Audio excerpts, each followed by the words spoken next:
রাজগঞ্জ ব্লকের বিন্নাগুড়ি গ্রাম পঞ্চায়েতে সেল্টার বাড়ি এলাকায় গ্রামবাসীদের দাবি দীর্ঘ 50 থেকে 60 বছর থেকে এই রাস্তার বেহাল দশা। প্রশাসনের নজর নেই রাস্তার দিকে, অথচ প্রত্যেক বছরই বর্ষার সময় নাজেহাল অবস্থায় পড়তে হয় গ্রামবাসীদের।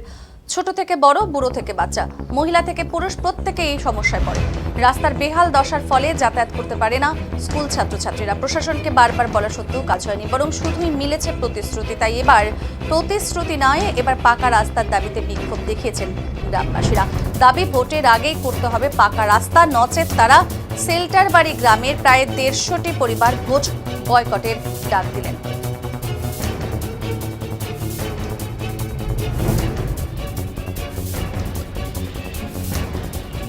পাকা রাস্তা দিতে হবে,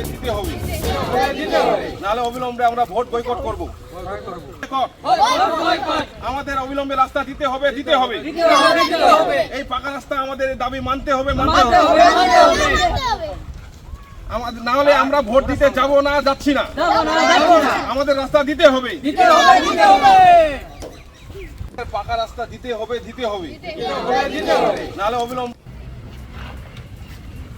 আমাদের সমস্যা হচ্ছে যে এই যে রাস্তা আমাদের বাড়ি পাশে, মানে যখন বর্ষাকাল পড়ে তো প্রচুর কাদা হয়। তারপর আমাদের বাচ্চা, ছোট ছোট বাচ্চা আছে, যখন আমরা প্রাইমারি স্কুলে দিতে যাই তো বাচ্চাদেরকে নিয়ে যেতে পারি না, কোলে করে নিয়ে যেতে হয়, পড়ে যাই, কত কি অনেক কষ্ট হয়। কিন্তু এই যে এই পাশে হাই স্কুল, এই পাশে প্রাইমারি স্কুল, মানে দুই পাশে যে আমাদের যে হাই স্কুলের ছাত্রগুলো আছে তাদেরও অসুবিধা হয়, ড্রেস নোংরা হয়ে যায়, মানে অসুবিধা হয়। আর এই যে এই পাশে প্রাইমারি স্কুল আমরা বাচ্চা নিয়ে যাই, সেটাও অনেক কষ্ট হয়ে যায়। তারপর সামনে বড় বড় ডাম্পার, তারপর হচ্ছে তোমার এই যে শক্তিমান গাড়ি সবগুলাই ঢুকছে। কিন্তু মানে একদম এত রাস্তার পরিস্থিতি খারাপ, মানে আমরা কোথাও মানে যাইতে পারতেছি না বর্ষাকালে। হ্যাঁ, প্রশাসনকে জানিয়েছি, পঞ্চায়েতকে জানিয়েছি, কিন্তু কোনো কাজ হয়নি। বারবার প্রতিশ্রুতি দেওয়া হচ্ছে কিন্তু কোনো কাজই হচ্ছে না। এরকম পাকা রাস্তা করা হচ্ছে না, কোনো পাকা রাস্তা করা হচ্ছে না। কি চাইছেন এখন আমাদের দাবি একটাই, যে রাস্তাটা পাকা হোক, এটাই দাবি। আর না হলে আমাদের এখানে তো না হলো 800-900 ভোটার আছে, না হলে আমরা ভোট বয়কট করবো। আমাদের দাবি পূরণ করতে হবে ভোটের, আর আমরা যদি ভোটের আগে না বলি তাহলে এই দাবিটা আমাদের পূরণ হবে না। এটার জন্য আপনাদের ভোটের সামনে ঠিক পূরণ করা সম্ভব হবে না। সম্ভব না হলে বলতে হবে, জানতে হবে প্রশাসনকে, এটাই অসুবিধা। কত ভোটার রয়েছেন এখানে বললেন? এখানে প্রায় 800-900 ভোটার হবে। ভোট দিতে যাবেন না আপনারা? না, আমরা যাব না, আমাদের দাবি পূরণ করতে হবে, এটাই। আমাদের অনেক অসুবিধা হচ্ছে। কি নাম আপনার? আমার নাম হচ্ছে লুৎফা বেগম। কোন জায়গা এটা?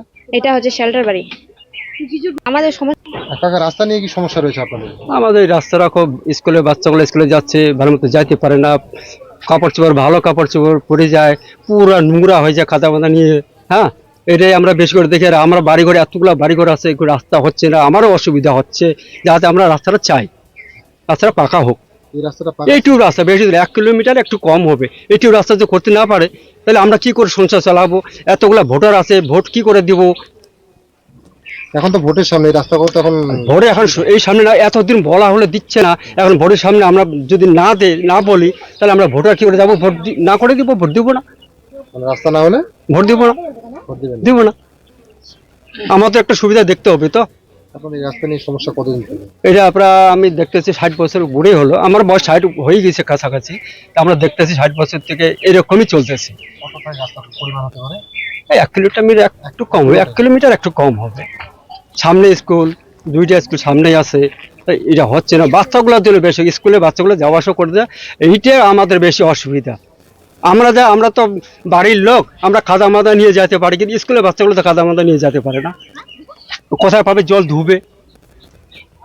কাপড়গুলো পুরো নোংরা হয়ে যায়। নাম? আসাদ আলী, মোহাম্মদ আসাদ আলী। কত ভোটার রয়েছে এখানে? তো এখানে ভোটার তো 900 উপরেই হবে।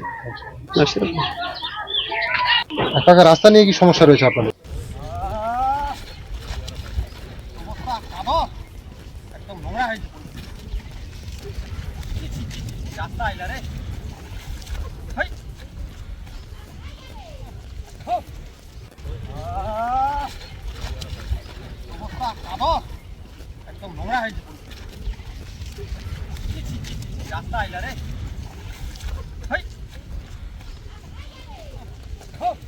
রাস্তা